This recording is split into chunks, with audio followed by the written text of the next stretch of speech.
During my son's wedding, his bride whispered, "Buy us a house, or I'll tell everyone I'm pregnant with your child." I calmly stood up, put my hand in my pocket, and handed her a small gift. She screamed. She was expecting money for luxury, but got sweet revenge instead. Before we continue, please subscribe to the channel, and let us know where you're listening in the comments. The fabric samples lay scattered across my desk when the phone rang. I'd been comparing burgundy and navy upholstery swatches for the Scottsdale showroom, squinting at them under the fluorescent lights.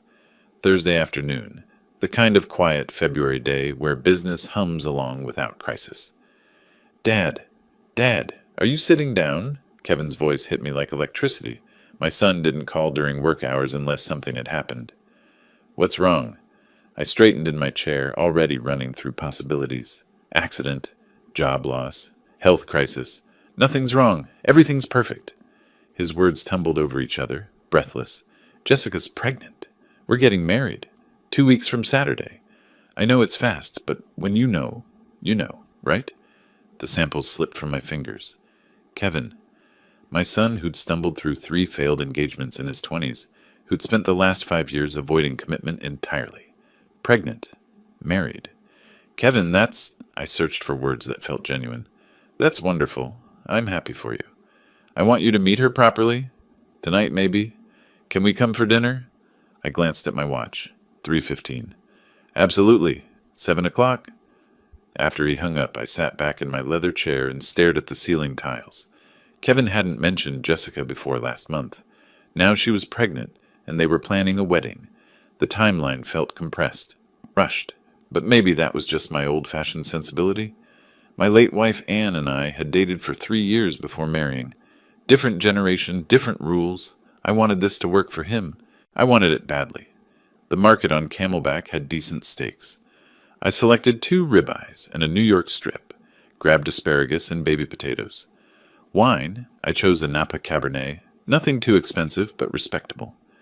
At home, I set the dining room table with Anne's china, the ivory plates with the delicate gold rim she'd received from her grandmother.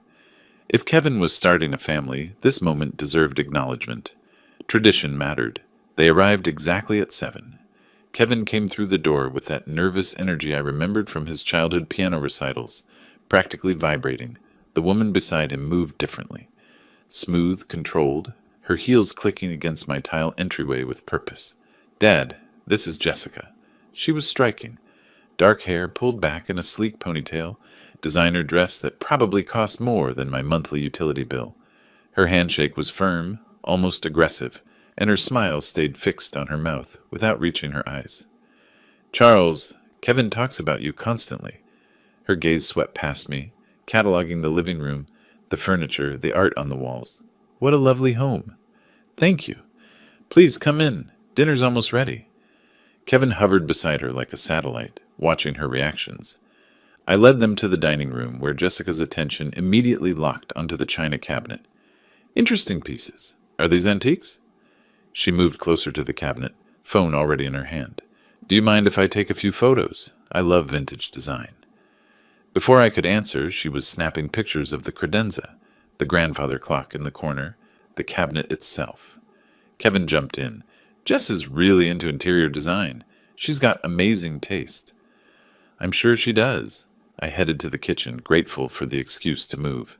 Something in her tone when she said antiques hadn't sounded like admiration. It sounded like appraisal. Dinner started pleasantly enough. Kevin asked about the business, updating me on his work in commercial real estate, but Jessica dominated the conversation with surgical precision. 4 stores, Kevin mentioned. That must generate significant revenue. She cut into her steak, eyes on me. "What's the annual take for something like that?" "It varies. Economy affects furniture sales more than people realize." I kept my voice light, businesslike. "But you must do well. This neighborhood, the house, the business." She gestured with her fork. "You've built something substantial." Kevin shifted in his seat. "Dad worked incredibly hard. Built it from a single storefront." "Very impressive." Jessica sipped her wine. "We drove through Paradise Valley yesterday. Those estates are breathtaking. That's where I picture raising a family. Good schools, safe neighborhoods. Important for children, don't you think?" The implication hung between us like smoke. Kevin focused on his plate, cutting his meat into smaller and smaller pieces. Paradise Valley is expensive, I said carefully. Of course, but you can't put a price on a grandchild's future. Her hand covered Kevin's on the table. We're still figuring out our housing situation. My current rental is impossible. The landlord refuses to make basic repairs. With a baby coming, we need proper space. Kevin finally spoke. We're looking at places, Dad. Nothing fancy yet. Nothing fancy, but something safe. Jessica's smile widened. Kevin tells me you're very generous with family. That's rare these days. I took a long drink of water, buying time. Every instinct I'd honed over 40 years in business was firing warnings. These weren't casual dinner questions. She was establishing needs, testing responses, calculating possibilities. The rest of the meal passed in similar fashion. Jessica commented on the furniture, then asked what pieces cost. She mentioned her student loans, then wondered aloud how Kevin's family handled financial planning. She complimented the house, then noted how much upkeep older homes required. Kevin barely spoke. When he did, it was to soften her edges. What Jessica means is, or she's just excited about the wedding. When they finally left around 10:30, Jessica hugged me at the door. She leaned in close, her perfume overwhelming, and whispered, "Thank you for being so understanding. Kevin talks about your generosity all the time. We're lucky to have you." Kevin's hug was quick, distracted. He seemed eager to leave. I stood in the doorway watching their taillights disappear down the street. Jessica's head was already bent over her phone, illuminated by the screen's glow. Inside, I cleared the table slowly, rinsing Anne's china by hand, though the dishwasher would have been easier. My hands moved through the routine while my mind replayed the evening, the way Jessica photographed my home without asking, the pointed questions about money, about real estate, about my generosity. Kevin's silence, his hunched shoulders, the way he avoided my eyes. I told myself it was nerves, wedding stress. But my gut, the same instinct that had saved me from disastrous business partnerships, from bad investments, from deals that looked perfect on paper but felt wrong, was screaming. Something about her eyes when she looked around my home. She wasn't seeing a family house where her child's grandfather lived. She was doing math. I woke at 6 Friday morning after 3 hours of fractured sleep. Every time I drifted off, I saw Jessica's face across my dining table, heard her voice asking about revenue and real estate. The coffee maker gurgled while I sat at the kitchen table staring at the chairs where they'd sat 12 hours earlier. The details wouldn't leave me alone. The way she'd held her phone when photographing the credenza, not like someone admiring furniture, but like someone cataloging inventory. Her questions hadn't been conversational. They'd been reconnaissance. And Kevin's expression, that hollow, defensive look I'd seen before, 3 years ago when Rachel had controlled every aspect of his life. History repeating while I watched it happen. By 10 o'clock I was at my office, but the inventory reports sat ignored on my desk. I opened LinkedIn on my computer and typed Jessica Simons Phoenix into the search bar. Her profile appeared polished and professional. Spa manager at Desert Serenity Wellness Center. Photos of her at charity events, smiling beside other volunteers, glowing recommendations from colleagues. Everything looked legitimate. I scrolled deeper. Older posts, comment sections on photos, tags from other users. Patterns emerged. 2 years ago, dinner at Bourbon Steak with my generous boyfriend. 3 years ago, photos at exclusive restaurants with different men in each one. Comments from someone named Amanda kept appearing. Another rich one, "You're so lucky, sis." Another. The word stuck like a barb. Another rich one. Not another great guy or another keeper. Rich. That was the qualifying characteristic. I stared at the screen, my chest tight. This felt invasive, ugly. But Kevin was my son, my only child. If someone was targeting him, if she was targeting him, I needed to know. My phone sat on the desk. I picked it up 3 times before finally scrolling through my contacts to Marcus Jennings. We'd met at business networking events, crossed paths at charity fundraisers. He worked in credit verification services. We weren't friends exactly, but we were cordial. The conversation was brief and uncomfortable. "Marcus, I need a favor. Unofficial. It's about my son's fiancée." He didn't ask why. "Give me her information. Marcus called back at 4:30. Charles, this is off the record. Completely unofficial. Understand? I understand. Jessica Marie Simons. Current address lists Tempe, but that's recent. Previous address was a luxury complex in Scottsdale. She was evicted 11 months ago for non-payment. Rent was $2,800 monthly. I wrote the numbers down, my handwriting sharp and precise. She's carrying $43,000 in credit card debt across 7 different cards, all maxed. 2 collection agencies have filed legal actions. She started bankruptcy proceedings 8 months ago but never completed them. The pen stopped moving. 43,000? Classic pattern, Charles. Living beyond means for years. The income she reports doesn't match the spending. Not even close. After I hung up, I sat motionless in my office chair. $43,000 in debt. Evicted from a luxury apartment. 2 lawsuits. None of this appeared on social media, where every photo showed designer clothes and expensive dinners and weekend trips to Sedona. The pregnancy announcement, the rushed wedding, the Paradise Valley comments during dinner. She wasn't marrying Kevin. She was marrying access to money she thought he had. Or more accurately, money she thought I had. I called Kevin at 6:15 after business hours when I knew he'd be home. I'd rehearsed the conversation in my head, planned to stay calm and rational. Son, we need to talk about Jessica. Have you checked her financial background? What? His voice immediately sharpened. What are you talking about? I had someone look into her credit history. Kevin, she has substantial debt. Over $40,000. She was evicted from her previous apartment. There are collection agencies. You what? The explosion came through the phone like a physical force. You investigated her? You called in favors to spy on my fiancé? Kevin, listen to me. She has 7 maxed credit cards, 2 active lawsuits. This is serious financial trouble. And with a baby coming, how dare you? His voice cracked. Do you have any idea how controlling this is? How invasive? I'm 35 years old, Dad. I don't need you vetting my life like I'm some teenager. I'm trying to protect you. These are facts. She was paying rent she couldn't afford. She's buried in debt.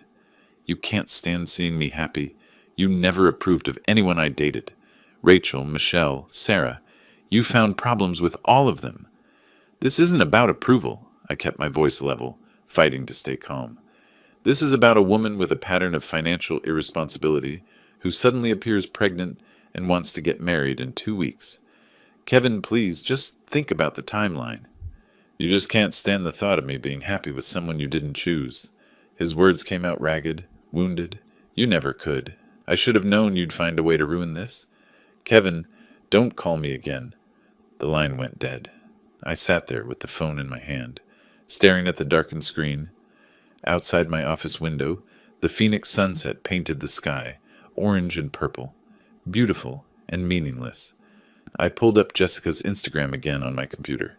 Every photo showed luxury, designer handbags, expensive restaurants, weekend trips to California wine country, spa days, jewelry. None of it matched a spa manager's salary. None of it made sense unless someone else was paying, or unless she was hunting for someone who would pay. The pregnancy test could be real or manufactured. The rushed wedding ensured minimal time for questions. The Paradise Valley comments were anchors, establishing expensive expectations early. Kevin's defensiveness kept interference minimal. She'd done this before. Amanda's comment proved it. Another rich one. I opened my desk drawer and pulled out a legal pad, something I did when problems needed solving. At the top of the page I wrote, Jessica Simons, what I know. The list grew.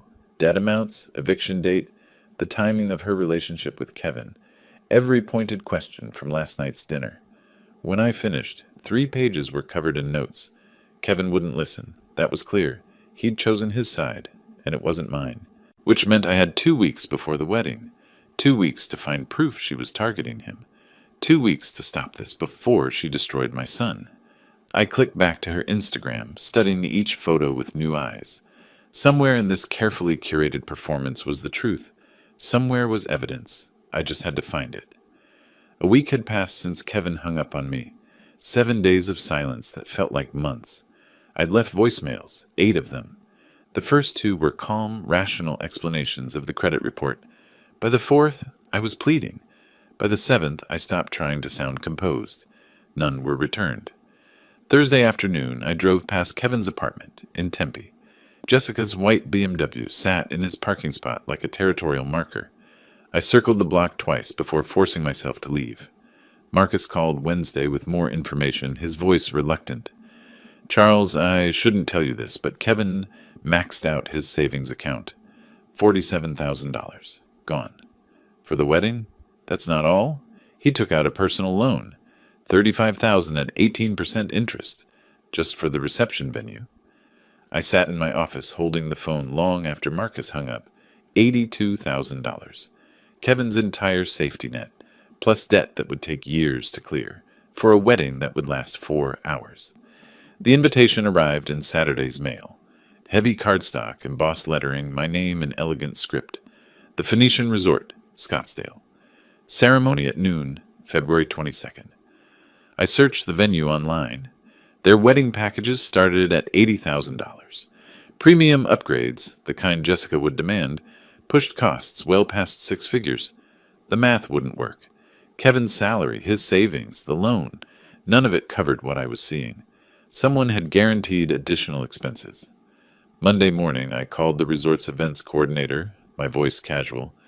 I'm inquiring about availability for my daughter's wedding. What does the Powell ceremony on the 22nd include? The woman's enthusiasm poured through the phone. Oh, the Powell wedding is beautiful. Premium everything. Open bar with top-shelf selections. Live orchestra. Imported French roses. Chef's tasting menu for 200 guests. They spared no expense. I thanked her and ended the call, my stomach hollow. Kevin was drowning and Jessica was piling stones in his pockets. That night, I sat at my kitchen table, typing messages to Kevin on my phone. Deleting them. Typing again. Deleting. Son, please call me back. Delete. Kevin, I'm worried about your finances. Delete. I love you and I'm sorry. Delete. Everything sounded either controlling or pathetic. I sent nothing. Wednesday afternoon, my phone buzzed with a text from an unknown number. Charles, it's Jessica. We need to talk privately before the ceremony. It's important for Kevin's sake. Can we meet?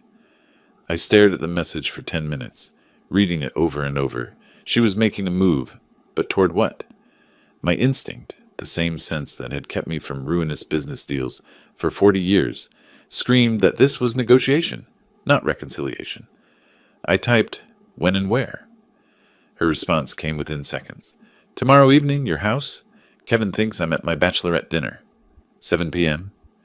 Thursday morning, I drove to an electronics store on Bell Road. The clerk was young, enthusiastic about the products arranged on gleaming shelves.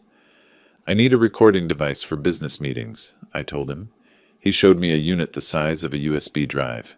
This model is excellent. 20 hours of battery. Voice activated so it only records when someone's talking. Clear audio up to 15 feet. Is it legal for recording conversations? In Arizona, absolutely. One-party consent state. As long as you're part of the conversation, you can record it. I bought it immediately. In my car, I researched Arizona's recording laws on my phone.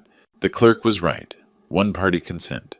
Legal to record conversations I participated in without informing the other party. I practiced activating the device. A simple button on the side, a single red blink, then darkness. I drove home and tested it, recording myself reading the newspaper aloud, playing it back. My voice sounded strange and distant, but every word was intelligible. Whatever Jessica wanted, I'd have proof. Friday evening at 7 o'clock, I watched through my front window as Jessica's BMW pulled into my driveway. She stepped out wearing a soft pink sweater, her makeup understated, hair loose around her shoulders. She looked young, vulnerable, every detail calculated to project innocence. I activated the recorder in my jacket pocket before opening the door. The red light blinked once. Charles, thank you for seeing me. Her smile was apologetic, practiced. I know things have been tense. I led her to the living room. She settled onto the couch, accepted a glass of water, and her expression turned gentle. I owe you an apology. I was pushy at dinner. Wedding stress, you understand? I didn't mean to come across as materialistic. I watched her performance, recognizing the technique. Soften the target before the real request. I'd seen it in business negotiations dozens of times. Kevin loves you so much, she continued. This distance between you is killing him. I wanted to fix things before the wedding. Can we start over? Her eyes were wide, sincere, perfectly practiced. If I didn't know what I knew, I might have believed her. I appreciate you coming, Jessica. I want Kevin to be happy. She smiled, relief flooding her features. Then carefully, there is one small thing. Kevin's been stressed about money. The wedding costs more than we planned.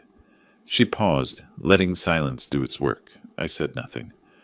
I wondered if you might help with our housing situation after the wedding, just temporarily, until we get settled. The test. Probing my willingness to provide money, measuring my resistance. We can discuss that after you're married, I said carefully.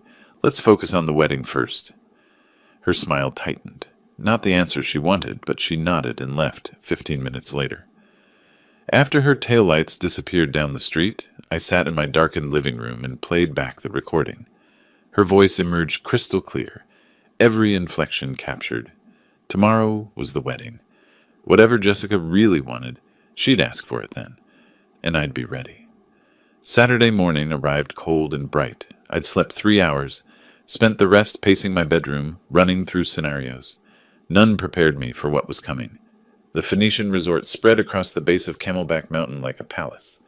I pulled into the circular drive at 10 o'clock, watching valets in crisp uniforms rush toward arriving cars. Money radiated from every detail: the spotless pavement, the towering palms, the marble columns framing the entrance. Ice sculptures flanked the doorway, massive swans that must have cost thousands. Floral arrangements 12 feet tall lined the walkway, white roses and orchids arranged in cascading waves. I mentally calculated 5,000 for flowers alone, possibly more. Kevin's friends were arriving, women in designer cocktail dresses, men in expensive suits. I recognized a few faces from his college years. They looked successful, established, the kind of crowd Jessica would want as witnesses to her triumph. I touched my jacket pocket, feeling the recorder's small weight. My phone buzzed. Guest lounge, second floor, east wing. 11 a.m., alone. I walked through the venue toward the ceremony space. The ballroom had been transformed into something from a luxury magazine spread. Crystal chandeliers reflected light across hundreds of white roses. Gold chairs arranged in perfect rows for 200 guests. A string quartet warming up in the corner. Champagne fountain already flowing, bubbles catching light. Through an open door, I saw Kevin surrounded by groomsmen. He was laughing at something, adjusting his bow tie, checking his watch. He looked genuinely happy. My chest tightened watching him. At exactly 11, I climbed the staircase to the second floor. The guest lounge was empty, private, with floor-to-ceiling windows overlooking the mountain. I activated the recorder. The single red blink confirmed it was working, and slipped it back into my pocket. Jessica entered at 11:03, closing the door quietly behind her. The wedding dress was stunning. Vera Wang, probably, elegant silk with intricate beading across the bodice. Her makeup was flawless, hair swept up in an elaborate updo, diamond earrings catching every movement of light. She looked like a princess from a fairy tale, but her eyes were cold mathematics. Charles, thank you for coming early. Her smile was warm, practiced. I know things have been difficult. I nodded, said nothing. She walked to the window, her voice casual. It's a beautiful day. Kevin's so happy. He wishes you two weren't fighting. I want him to be happy, I said carefully. That's all I've ever wanted. She turned, her smile never reaching her eyes. Then we should talk about how to make that happen. Permanently. The word hung between us like a suspended blade. Her tone shifted, businesslike now. Charles, let's be practical. Kevin and I need a house. Paradise Valley. At least $850,000. Jessica, that's a significant amount. She cut me off. I'm pregnant. We need proper space. You're a grandfather now. Surely that means something. I can help with a down payment. 15, maybe 20%. But purchasing an entire... That's not going to work. Her voice went cold, the mask dropping completely. She stepped closer. I saw the predator clearly now, no longer hiding. Here's what's going to happen. You're going to buy us that house. Full payment. This week. And if I don't... Her smile was sharp as broken glass. Then I tell everyone the truth, that I'm pregnant with your child. Ice flooded my veins, but I kept my voice steady. That's absurd. No one would believe. She laughed, soft and vicious. Really? Who do you think they'll believe? A 63-year-old man or a pregnant 32-year-old woman in a wedding dress? Each word was a calculated strike. I'll tell them you tried to seduce me at that first dinner, that you've been sending me inappropriate messages for weeks, that when I rejected you, you tried to sabotage our wedding with fake financial reports. My hands clenched into fists at my sides. Kevin will never speak to you again. Your business reputation destroyed. Everyone loves a scandal. Furniture magnate preys on son's pregnant fiancé. That's front page material. She paused, letting it sink in. Or you buy us a house, play the generous grandfather, and everyone's happy. Your choice. You have 60 seconds. The silence stretched thick and suffocating. I stood motionless. 3 seconds. 4. 5. Processing shock, fury, the calculated cruelty of her entire plan. Then I spoke, my voice quiet and level. Jessica, you just made the biggest mistake of your life. Her smile faltered slightly. Excuse me?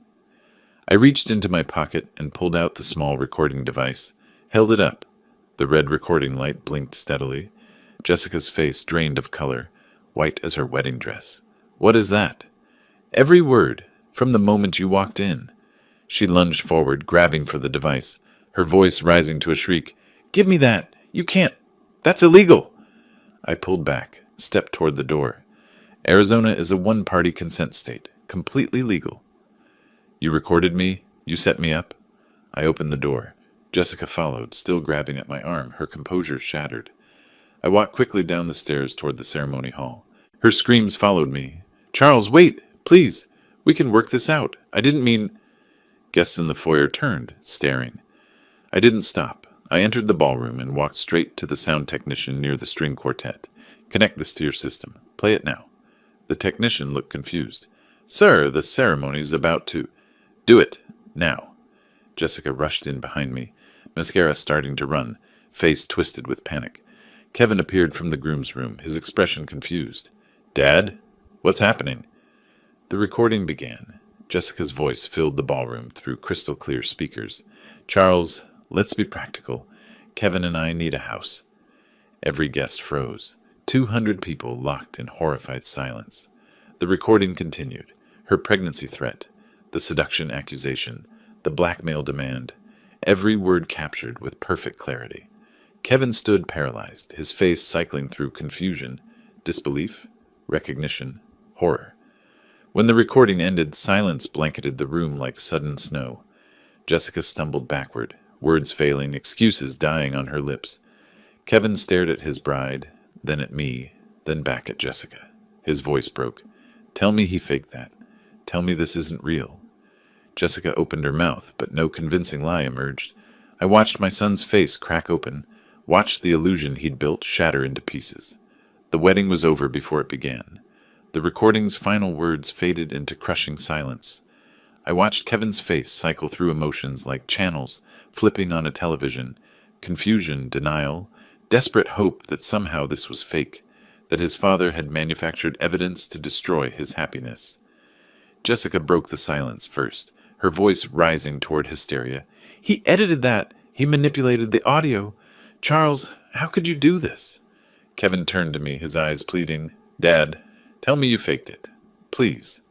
My voice came out quiet, steady. Every word is real, Kevin, unedited. I can provide the original file, timestamps, metadata. His face hardened, not acceptance, not belief in the evidence, just a wall slamming down between us. A guest near the front whispered loudly enough to carry through the ballroom. I heard what I heard. That woman was blackmailing him. Kevin moved toward Jessica, who had begun crying, real tears streaming down her face, mascara running in careful tracks. Perfect victim performance. She clutched his arm. Kevin, he's trying to destroy us. He never wanted you to be happy. This is revenge because you chose me over him. I took a step forward. Son, listen to what she actually said. She threatened to claim you weren't the father. She demanded $850,000. Kevin's voice cracked raw with pain and fury. You always did this. Every relationship I had. You found something wrong. You can't stand seeing me with someone. The words hit like fists. This isn't about control. She was blackmailing me. You heard it. You recorded her without permission. You set her up. His eyes were wet now, voice shaking with anguish. You're jealous because you've been alone since Mom died, and you can't handle me being loved. The accusation hung poisonous in the air between us. I opened my mouth, but no response came. How do you argue with someone who's chosen their illusion over reality? Who needs the lie more than the truth? Kevin took Jessica's hand. We're leaving. Don't contact me. Ever. Jessica threw me a look over her shoulder as they walked toward the exit, calculation mixed with triumph. She'd lost the wedding, but kept her prize. Some guests remained seated, uncertain. Others began gathering belongings, avoiding eye contact with me. A woman I recognized as Jessica's friend Amanda called out, "We believe you, Jess. This is disgusting." But other guests approached me quietly. "That recording was clear. I'm sorry about your son." The resort manager appeared, uncomfortable in his crisp suit. "Mr. Powell, we'll handle the cancellation arrangements. No charge for the venue." I nodded, unable to form words. Within an hour, the ballroom emptied. I sat in one of the gold chairs, surrounded by $80,000 worth of flowers and untouched champagne fountains. My phone vibrated constantly. Texts from friends, family, people who were there. I didn't read them. A waiter approached nervously. "Sir, can I bring you anything?" I shook my head. He retreated, leaving me alone in the wedding that wasn't. I drove home in a fog, the afternoon heat shimmering off the asphalt in waves. My house felt enormous and empty when I entered, Anne's absence sharp as broken glass even after 3 years. Sunday morning, my phone buzzed with a text from Kevin's number. The message was brief, final. "I'm not your son anymore. Jessica and I are moving forward together. Don't call, don't text. You're dead to me." I read it 3 times. Each word felt permanent, carved in stone. Sunday afternoon, a friend forwarded me Jessica's Instagram post. The photo showed her in casual clothes, eyes red from crying, no makeup, calculated authenticity. The caption read, "Heartbroken doesn't begin to cover it. Kevin's father sabotaged our wedding because he couldn't accept someone loving his son. He recorded a private conversation, edited it to make me look terrible, and destroyed the happiest day of my life. To everyone asking, yes, Kevin and I are staying together. Real love survives attacks." The post had 347 likes, 89 supportive comments. I saw names I recognized, mutual acquaintances, business contacts, people who should know better. Some comments were different. I was there. That recording sounded pretty clear to me. But they were buried under Jessica's supporters. I set my phone down and didn't pick it up again for hours. Monday morning, I sat across from Richard Clark in his downtown Phoenix office. He was 58, gray suit, calculating eyes that had seen every kind of family disaster. He'd listened to the recording twice, taken notes, and now delivered his assessment. The recording is completely legal. Arizona's one-party consent law is clear. But, I waited through the pause, she can still sue you. Emotional distress, defamation, claim you recorded her in a bathroom or somewhere with expectation of privacy, even though you didn't. Make your life expensive even if she loses. So she gets away with it? Richard leaned back. Not necessarily. But you need to be smarter than just having proof. You need to build a pattern. Show this isn't an isolated incident. He slid a business card across the desk. Private investigator. Discreet. Expensive. But thorough. I pocketed the card. What am I looking for? Her history. Previous relationships. Financial records. Anything that shows this is her playbook, not a one-time mistake. If she's done this before, those men might talk. I nodded, feeling pieces of a plan forming. Richard added quietly, "And Charles, prepare yourself. Your son might not come around. Not soon. Maybe not ever." The words landed heavy and true. As I stood to leave, Richard mentioned almost casually, "One more thing. I had someone check hospital records, doctor visits. Jessica Simons hasn't seen an OB/GYN in 2 years." I froze. "She's not pregnant?" "No medical evidence she is. No prenatal vitamins purchased on her insurance. No appointments. Either she's lying or she had a very recent miscarriage she hasn't mentioned." I felt fury and something like relief collide. She lied about being pregnant to pressure Kevin into marriage? That would be my assessment, which makes the blackmail even more calculated. She was building urgency around a fiction. I sat back down heavily. The cruelty of it, using a fake pregnancy to trap my son, settled over me like wet concrete. I left the lawyer's office, stepped into harsh Phoenix sunlight. I had evidence, a legal recording, proof of Jessica's manipulation, but Kevin still chose her. The victory felt like ashes. 3 manila folders spread across my desk, the private investigator's report on Jessica's past. First folder, Robert Green, 45, divorce tech executive from 2022. The PI found bank records showing Robert paid Jessica $75,000 after dating 6 months. His statement to the investigator: "She threatened to accuse me of assault if I didn't pay. I had a daughter, a business reputation. I paid to make her disappear." Second folder, Michael Torres, 51, real estate investor from 2020. Similar pattern, 4-month relationship, sudden pregnancy claim, demands for money. Michael paid $50,000 before Jessica miscarried, 2 weeks later. Third folder, David Chen, 48, restaurant chain owner from 2019. He paid $30,000 to end the relationship after she threatened workplace harassment claims. I leaned back, processing the timeline. 3 men in 5 years. $155,000 extracted through threats. Each relationship followed identical beats: charm offensive, rapid escalation, pregnancy or assault claim, payment, disappearance. The PI's notes included one chilling line: subject displays textbook predatory financial behavior. Targets men 15 to 20 years older, established wealth, family reputation to protect. Kevin fit the profile perfectly, not wealthy himself, but with a father who was.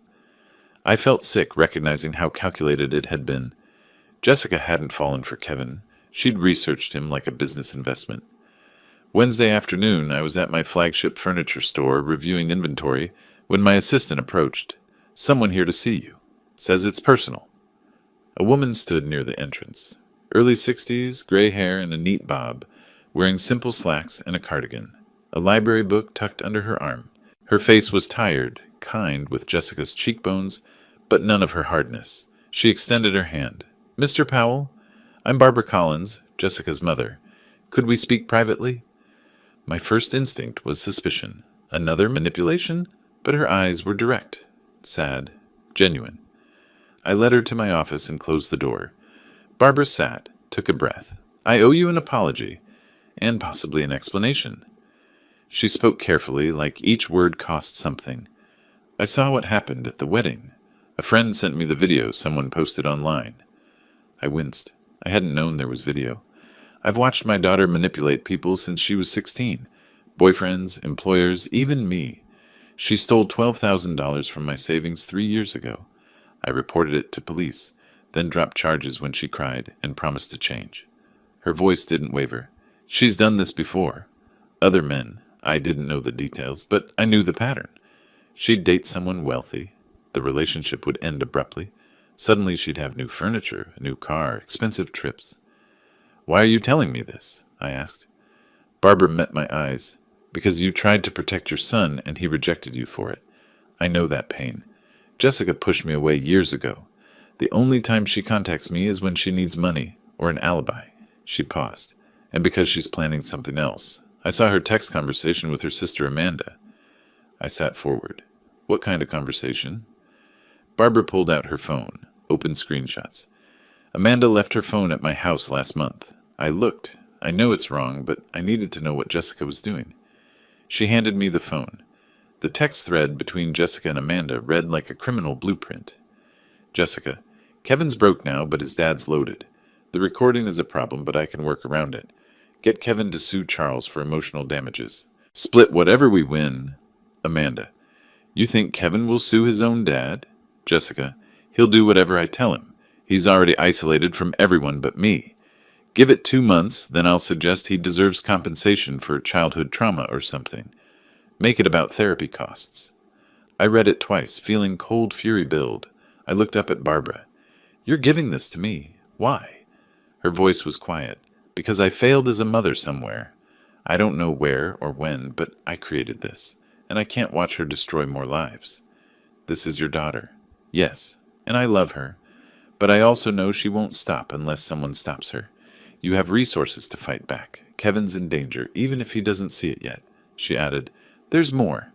Email threads where Jessica discusses targets. A spreadsheet of men she researched, including income estimates. She treated your son like a business acquisition. I felt something shift inside me. Not just anger, but strategy forming. Barbara visited again Thursday morning at a coffee shop I suggested. Neutral ground. She brought more evidence. Printouts of Jessica's social media from years ago. Deleted posts bragging about landing wealthy men. We sat for 2 hours, Barbara filling in gaps the PI couldn't access.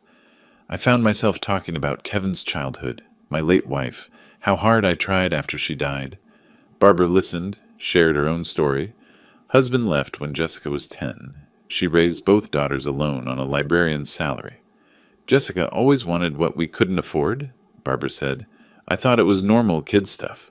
By the time I realized it was something else, it was too late. The conversation shifted from evidence to something more personal. Two parents wounded by their children. Over the next week, Charles and Barbara met 3 more times. Initially to discuss strategy, share information, plan legal moves. But the conversations drifted. Books we'd read, Phoenix's relentless heat, the loneliness of empty houses. I noticed Barbara's careful intelligence, her quiet humor, the way she listened completely. She noticed my fairness, my restraint, despite having weapons to destroy Jessica legally. Neither of us named what was happening, but something was. A recognition, comfort in shared damage. Friday afternoon, Barbara emailed me a file, Jessica's project spreadsheet. I opened it, felt my blood pressure spike. Column headers, name, age, net worth, ethnicity, vulnerabilities, timeline, expected yield. Kevin Powell, 35, 85K salary, but father owns 4-mailer business. Father guilt, isolated, desperate to prove independence. 6 to 8 months, 500K, 1 9 other names were listed above Kevin's, dates going back to 2018. Most had notes. Completed 75K, completed 50K, failed, too smart, failed, had prenup. I forwarded the file to Richard immediately. This wasn't just evidence. It was a confession. Barbara and I met at the coffee shop again Friday evening. I slid my laptop across the table, showed her Richard's response. This changes everything. We can pursue fraud charges, but we need to be strategic about when we reveal this. Barbara nodded slowly. What's the goal? Protecting Kevin or punishing Jessica? I considered both, but protecting Kevin comes first, even if he hates me for it. Barbara's hand rested briefly on the table near mine. Then we do this carefully, together. The word together sat between us, meaning more than strategy. The email from my private investigator arrived Thursday morning with the subject line, New Development, Urgent. I opened the attachment at my office desk. Screenshots of Jessica's text conversation with a commercial realtor filled my screen. She'd found a luxury spa location in Paradise Valley. Monthly rent, $15,000. Her pitch to Kevin emerged through the messages. We'll be partners. Your business degree, my spa management experience. We just need startup capital. I scrolled further. Equipment quotes totaling $180,000. Renovation estimates of $120,000. The final text made my stomach drop. Jessica to the realtor. My fiancé is securing a $200,000 business loan. Can you hold the property for 2 weeks? I forwarded everything to Barbara and Richard immediately. An hour later, the PI's follow-up arrived, marked Confidential Smoking Gun. Attached was Jessica's LLC registration in Delaware, created 2 weeks earlier. The company name, Serenity Wellness Holdings. The registered agent wasn't Kevin. It was Jessica alone. Bank account documents showed an offshore connection in the Cayman Islands. The PI's note explained, standard setup for capital extraction. Equipment purchases get invoiced to offshore suppliers. Fake companies she controls. Money disappears, business fails. She vanishes with capital. Target will be left with $200K debt and no assets. Recommend immediate intervention. I'd seen this scheme before. Contractors who defraud investors, vendors who bill for phantom supplies. Kevin wasn't a partner. He was a funding source. I called Richard. I need to stop a loan without revealing my involvement. Can it be done? He thought for a moment. Anonymous tip to the bank's risk assessment department. Include her credit history, the LLC structure, the offshore account. Banks hate fraud risk. That afternoon, I created an anonymous email account at the public library downtown. Sat at a computer terminal surrounded by teenagers doing homework and retirees reading news sites. I attached Jessica's credit report, the one Marcus had provided months ago, plus screenshots of the Delaware LLC showing her sole ownership, and the Cayman Islands account documentation. Subject line, Fraud Alert, Kevin Powell, Loan Application. Body text, the supposed business partner Jessica Simons has 43 in existing debt, an offshore account, and sole control of the LLC. Mr. Powell believes they co-own. Recommend reviewing for fraud indicators. I hit send before I could second-guess the decision. 2 days later, Kevin's number appeared on my caller ID. I didn't answer. He would only call if he needed something or wanted to yell. The voicemail he left was brief, angry. I know you did this. The bank rejected my loan. They said someone sent them information about Jessica. This is low, even for you. I saved the voicemail. An hour later, Jessica called from Kevin's phone. Charles, we need to talk about boundaries. You're interfering with Kevin's business decisions now? I didn't answer that call either. The following week, Jessica began appearing in my orbit, too frequently to be coincidence. Monday morning, she was at the coffee shop I frequented before work. She approached my table. Charles, what a surprise. Can we please talk? I miss Kevin having his father in his life. Wednesday, she appeared in my store's parking lot when I left for lunch. Friday, she showed up at a restaurant where I was meeting a supplier, sat at the bar, made eye contact, smiled. Each time, I ensured I wasn't alone. Stayed in the coffee shop's crowded main room. Called my store manager to walk me to my car. Asked the supplier to stay until Jessica left. I recognized the tactic. Create situations that could be misinterpreted, then claim harassment or worse. My phone stayed in my pocket, recording every encounter. Saturday afternoon, Jessica appeared at my store again, this time in workout clothes. Tight, strategic. She waited until other customers left and approached my desk. I wanted to apologize, privately. Can we talk in your office? I stood but didn't move toward the office. Anything you need to say can be said here. My assistant is right there. I gestured to Sarah, my store manager, watching from 10 feet away. Jessica's voice dropped, intimate. I think we got off on the wrong foot. I understand why you were protective. Maybe we could start over, just you and me? Her hand moved toward my arm. I stepped back. Sarah, could you join us, please? Jessica was just leaving. That evening, I met Barbara at the Phoenix Art Museum, our fourth date, though neither of us had called it that. We walked through the contemporary wing, discussing a sculpture that reminded Barbara of a book she was reading. I found myself smiling genuinely, something I hadn't done since before Kevin's engagement. Over wine afterward, I told her about Jessica's attempts to corner me alone. Barbara's face tightened. She's setting a trap. Classic Jessica. Create a situation where it's your word against hers. I know. I'm documenting everything. Never alone. Always recording. She touched my hand. I hate that you have to live like that. But I'm glad you're being careful. The touch lingered longer than necessary.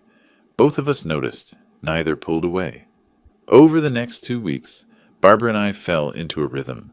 Coffee twice a week, dinner on weekends, long phone conversations about everything except our children. Barbara introduced me to contemporary fiction I'd never have read. I discovered I liked it. I took her to a symphony at the Scottsdale Center for the Performing Arts. She cried during the Brahms. One evening at her townhouse, reviewing legal documents became background noise to conversation about our lives before the damage. I talked about my late wife, 8 years gone, how I'd stopped living and just maintained. Barbara shared about her ex-husband, the loneliness of raising difficult daughters alone. Neither of us said, I'm falling for you, but both knew. Late one night, I sat in my home office staring at the framed photo of Kevin from his high school graduation. My phone buzzed, another blocked call, probably Jessica. I thought about the PI reports, the the bank intervention, the careful documentation of Jessica's seduction attempts. I was protecting my son, but Kevin saw it as warfare. The question gnawed. Was I helping or just punishing? Barbara's text arrived. Stop overthinking. You're doing what's necessary. Get some sleep. Sunday morning, Barbara and I met at our regular coffee shop. A corner table had become ours. She slid her phone across. Amanda posted this yesterday. Read the comments.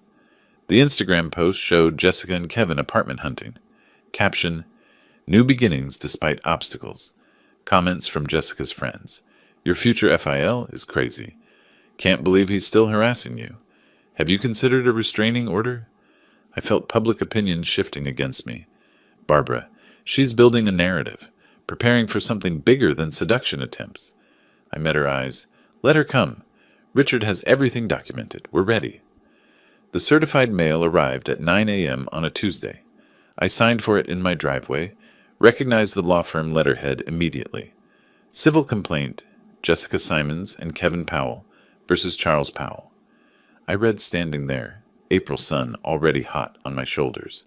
The claims, intentional infliction of emotional distress, defamation, interference with business relations, damages sought, $500,000.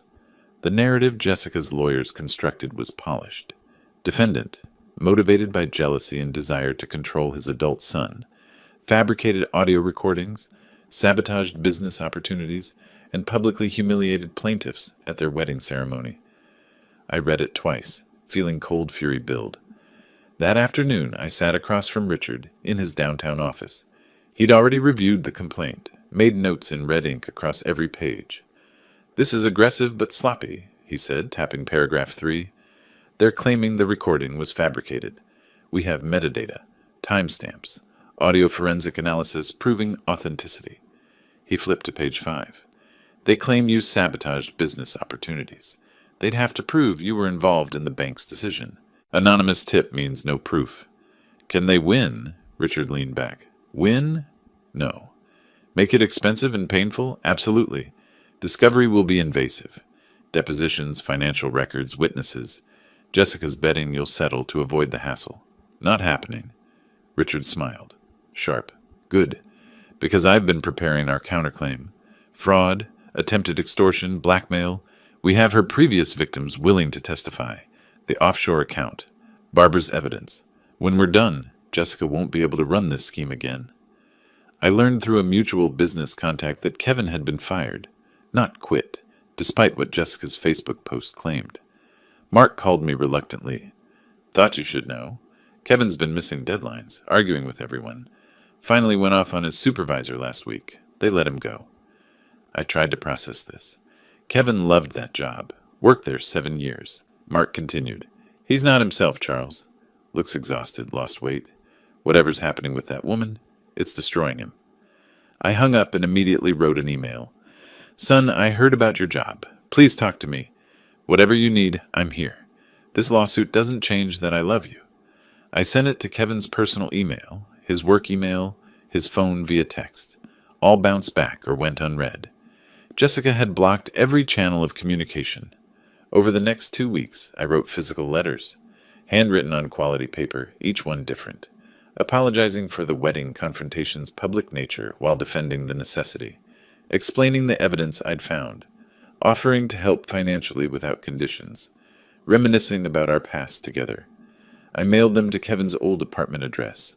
None were returned, but none were answered. I imagined Jessica intercepting them, reading them first, deciding what Kevin saw. The silence was worse than Kevin's anger had been. It meant complete isolation. Barbara called me on a Wednesday evening, voice tight. Amanda just told me Kevin's selling his apartment. I felt the floor drop. That's his only asset. He bought it 5 years ago. Jessica convinced him they need the money for legal fees and living expenses until he finds work. Amanda said Jessica has a real estate agent already lined up. It'll sell fast. Good area. Nice unit. I did quick math. Kevin bought it for $240,000, probably worth $290 now with Phoenix's market. After his existing mortgage, maybe $80,000 in equity. Jessica would burn through that in months, leaving Kevin with nothing. Can I buy it? Through an LLC? Keep Kevin from knowing? Barbara's silence told me she'd already considered and rejected this. Kevin would eventually find out. It would look like more control. I'm sorry. Desperate, I tried video messages to Kevin's phone, recorded myself in my living room, trying to sound calm despite the tremor in my voice. Kevin, I'm not asking you to forgive me. I'm asking you to look at the evidence with clear eyes. Jessica has an offshore account. She's done this to 3 other men. I can prove all of it. Please, just look at what I'm sending you. I attached PDFs, bank records, the PI report, screenshots of Jessica's LLC. The message showed as delivered but never opened. I recorded another. I know you can't hear this. Jessica's blocking everything, but I need you to know I would do it all again. The recording, the bank tip, everything, because you're my son, and watching you be destroyed would kill me. I didn't send that one. Too raw, too desperate.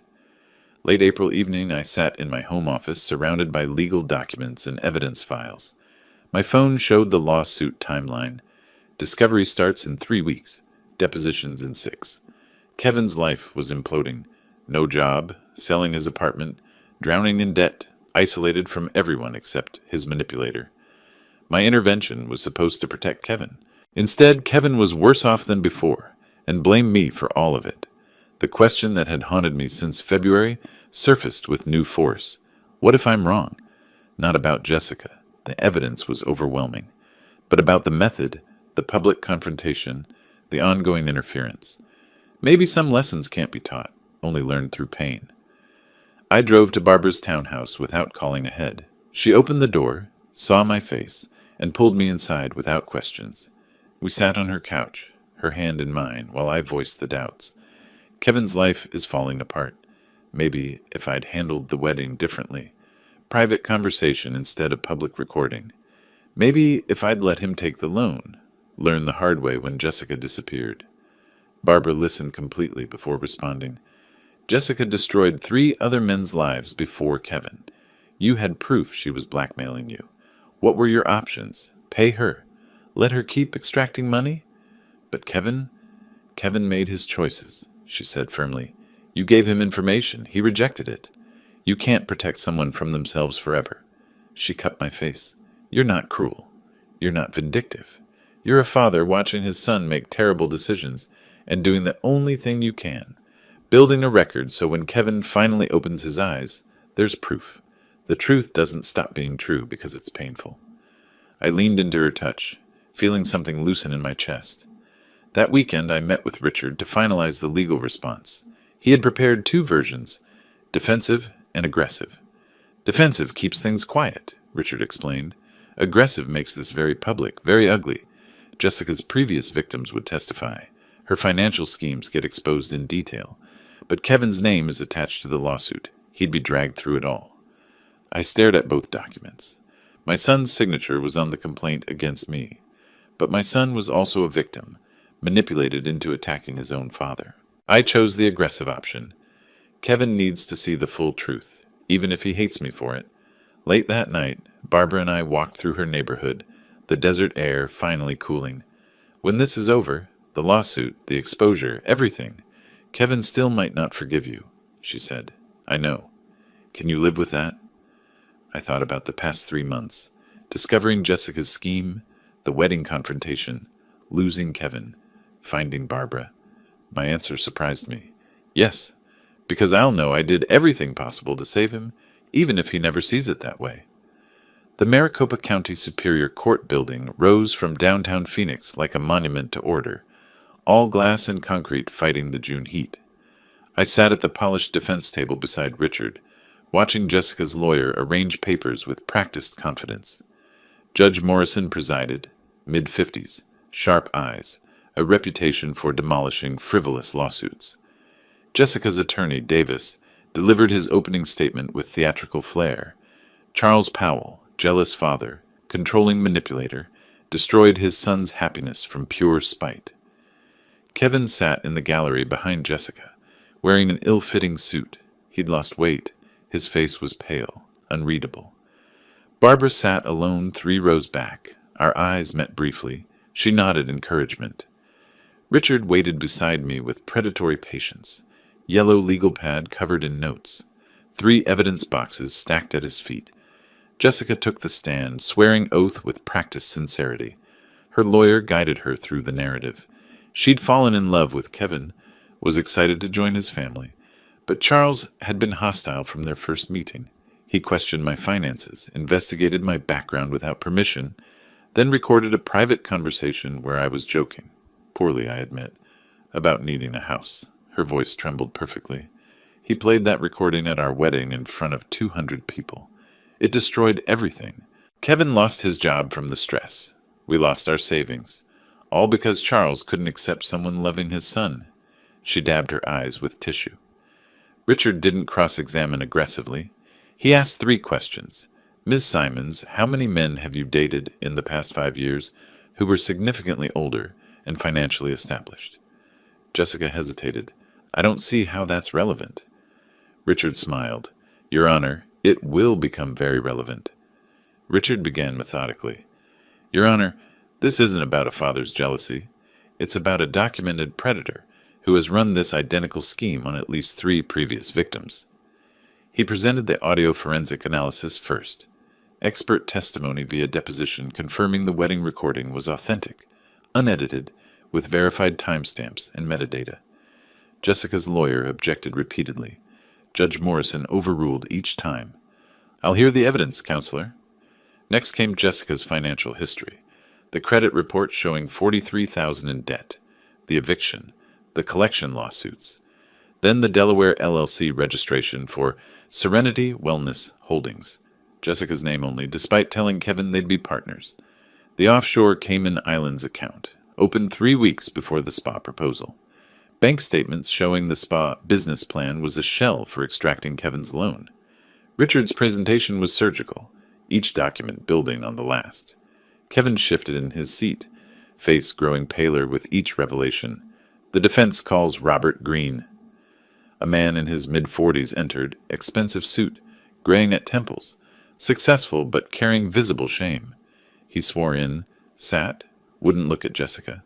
Mr. Green, how do you know the plaintiff? I dated her 3 years ago, for about 6 months. How did that relationship end? Green took a breath. She told me she was pregnant, said it was mine. Then she said she needed $100,000 for medical care and to go away quietly. Or she'd tell my ex-wife I'd gotten her pregnant during our custody battle. My daughter was 12. I couldn't risk losing custody. What did you do? I paid $75,000, all I could raise quickly. 2 weeks later, she texted that she'd miscarried. Then she disappeared. Changed her number, moved, gone. He produced bank transfer records, text message screenshots where Jessica explicitly demanded money. The courtroom was silent except for someone's sharp intake of breath. Kevin's. Jessica's lawyer tried damage control. Your Honor, Mr. Green's allegations are unproven, and Richard interrupted. We have 2 more victims prepared to testify. Michael Torres paid $50,000 under similar circumstances in 2020. David Chen paid $30,000 in 2019. Same pattern, fake pregnancy, blackmail, payment, disappearance. He slid their sworn affidavits across to the judge. Judge Morrison read, face darkening. Jessica stood suddenly. Those men are lying. This is a conspiracy. Charles paid them to... Mrs. Simons, sit down. Jessica's lawyer whispered urgently, but she was panicking now, the composed mask cracking. I watched Kevin in the gallery, his face cycling through emotions. Disbelief, recognition, horror. Judge Morrison didn't deliberate long. I've heard enough. This lawsuit is not only without merit, it appears to be part of an ongoing pattern of fraud and extortion. She looked directly at Jessica. Ms. Simons, the recording Mr. Powell made was legal under Arizona law. The evidence suggests you did exactly what that recording captured, attempted to blackmail him for money. Your claims are baseless. The gavel came down. The complaint is dismissed with prejudice. Further, Mrs. Simons, you are ordered to pay defendants' legal costs in the amount of $47,000. Jessica's face went white. I'm also referring this matter to the county prosecutor's office for investigation of possible fraud and extortion charges. This court is adjourned. The gavel's crack echoed like a gunshot. I exited the courthouse into late afternoon heat, loosening my tie.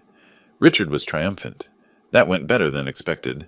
Morrison doesn't make prosecutorial referrals lightly. Barbara appeared, hugged me briefly, propriety in public, but relief in her eyes. Then I saw Kevin standing by a parking meter, alone, looking lost. Jessica was 20 feet away, on her phone, back turned, voice rising in argument. I approached Kevin slowly. "Son." He looked at me, and for the first time in 6 months, really saw me.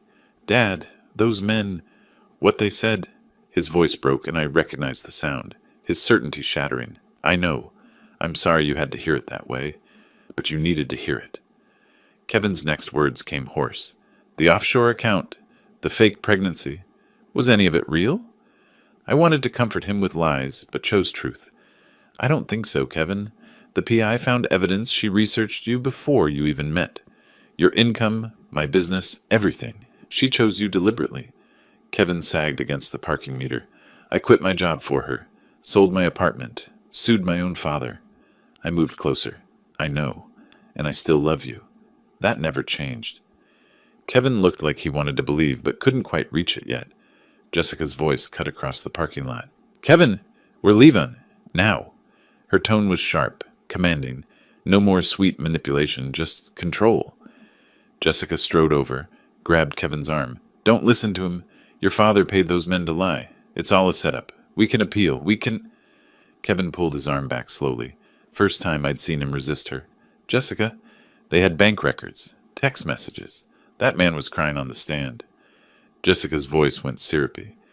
"Baby, he was acting.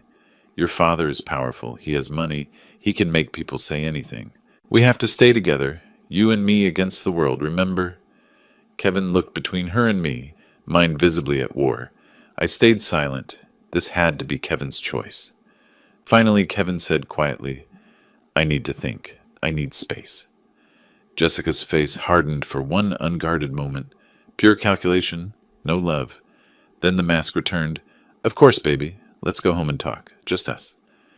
Kevin walked to Jessica's car, movements mechanical. I watched them drive away, Barbara's hand finding mine. Richard approached. "He's wavering. Give it time. Reality doesn't sink in instantly." I nodded, but the hollow feeling remained. I'd proved everything in court, exposed Jessica completely, won the legal battle. But Kevin still drove away with her, and that was the only victory that truly mattered. My phone rang during a furniture delivery review at the store. Mid-July afternoon, Phoenix baking under relentless sun. The PI's voice was urgent. "I've got something. Jessica's been communicating with Brian Miller, Kevin's old business partner." I remembered Brian. Kevin had cut ties 2 years ago over ethical disagreements. "They're planning to forge documents claiming you embezzled money. Kevin invested in your business. Bank transfers, falsified contracts. The works. They're meeting tomorrow night to finalize the forgeries." Cold fury flooded through me. After losing in court, she's going criminal? Desperate people make desperate moves. She's facing $47,000 in judgments, plus possible fraud charges. This is her last play. Send me everything, location, time, the intercepted messages. That evening I sat with Barbara and Richard at my dining table. Laptop open showing Jessica's message thread with Brian. Jessica's text. "The old man has money Kevin technically invested years ago. We can claim he never returned it. Add interest. Make it look like embezzlement. Brian, you keep 30% of whatever we get." Brian's response. "I can create backdated investment agreements, fake bank statements. Meet me at Dominic's Steakhouse tomorrow at 7. Bring cash for the documents." Richard leaned back. "This is conspiracy to commit fraud. If we call the police now, they'd arrest them." I shook my head. "Kevin needs to see it himself. Hear it from her own mouth. Otherwise, she'll convince him it was entrapment or I set her up." Barbara touched my hand. "You're going to bring Kevin there. Show him who she really is when she thinks he can't hear." "Exactly? Can you get him there without Jessica knowing?" "Amanda owes me. She's starting to see what Jessica really is. I think she'll help." Next morning, I texted Kevin from a new number. He'd blocked my regular number months ago. "Kevin, it's Dad. Please don't delete this. I need to talk to you. Not about Jessica. About your mother. Something I should have told you years ago. Dominic's Steakhouse tonight at 7. I'll wait 1 hour, please." The mention of his late mother was calculated. Kevin always wondered about details I rarely discussed. 3 hours later, a response. I'll be there. 7:15. If this is a trick, I'm done forever. I coordinated with the restaurant manager, an old customer. I need a private booth with a clear line of sight to table 14, and I need you to seat a specific couple at that table at exactly 7. The manager, sensing the seriousness, agreed. I arrived at 6:45, took a corner booth with high back seats. Could see table 14, but occupants couldn't see me. At 7, Jessica and Brian arrived, were seated at table 14, 20 feet away. Jessica wore business casual, her serious meeting outfit. Brian was mid-40s, slick, briefcase on table.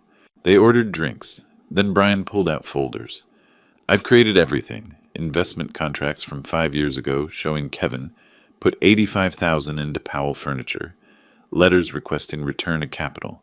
Your father ignoring them. Jessica examined the documents, smiling. These look perfect. When Kevin sees these, he'll have to sue again. His father will settle rather than face embezzlement charges. My hands clenched under the table, but I waited. At 7:12, Kevin walked in, scanning the restaurant. I watched Kevin approach the host stand, searching for me. He hadn't seen Jessica and Brian yet. They were engrossed in their conspiracy. I texted Kevin, Don't come to my table yet. Look right. Table 14. Just listen. Kevin's face showed confusion, then he spotted Jessica. He froze, 20 feet away, partially hidden by a decorative pillar. Jessica's voice carried in the quiet restaurant. Kevin's such an easy mark. He actually believes everything I tell him. I love you, baby. Your father's the enemy. It's pathetic how desperate he is to be loved. Brian laughed. You've milked him for what, 6 months now?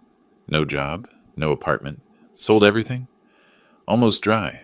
This forgery is the last play. We get Charles to settle for maybe $200,000.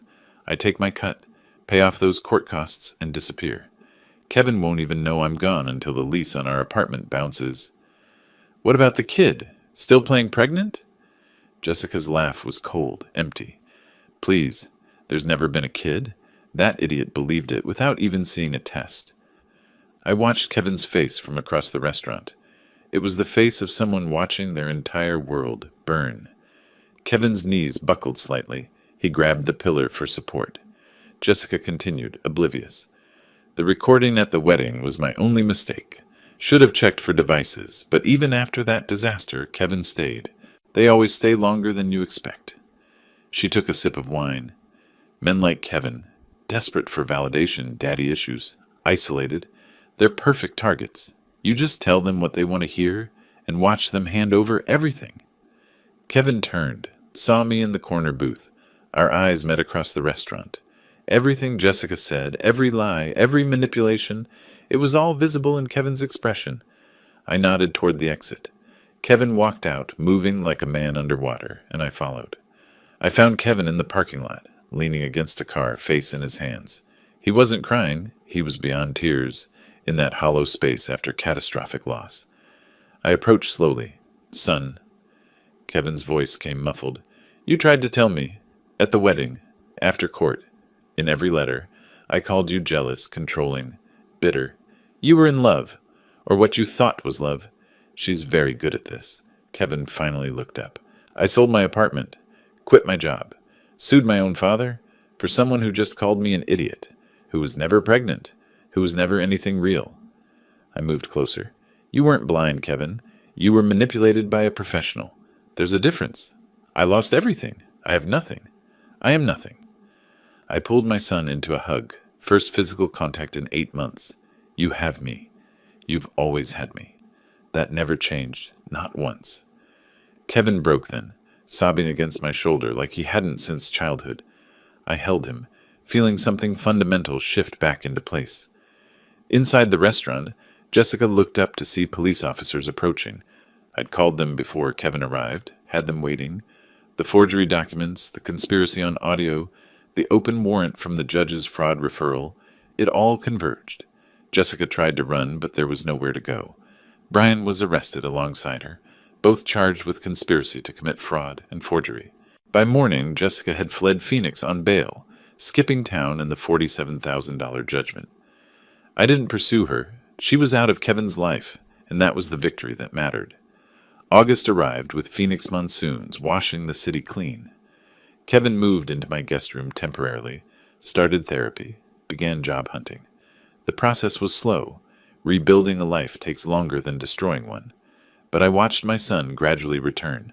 Smiles at breakfast, interest in conversations, plans for the future. One evening, Barbara and Kevin and I sat on the back patio. I took Barbara's hand. "We have something to tell you. Barbara and I are getting engaged." Kevin's reaction surprised us. He grinned. "About time, Dad. She's way too good for you." Barbara laughed, and I felt something I hadn't felt in years. Complete. Late August, I hosted a small engagement gathering at my home. 20 close friends. Nothing elaborate, everything genuine. Barbara wore a simple blue dress, her smile radiant. Kevin stood beside me as the main witness, healthy weight returning, clarity back in his eyes. When it was time for toast, Kevin tapped his glass, stood.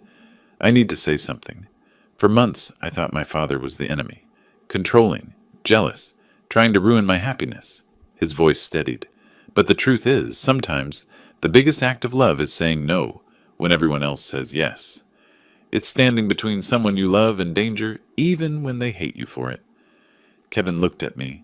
"Dad, you saved my life. You let me hate you, sue you, cut you off, and you never stopped trying to protect me. That's not control. That's love. So thank you for not giving up, even when I gave up on you." My throat tightened, but I managed. "You're my son. I'd do it again. Every time." Kevin raised his glass. "To Charles and Barbara, two people who know that real love means telling hard truths and standing firm when everything says to walk away."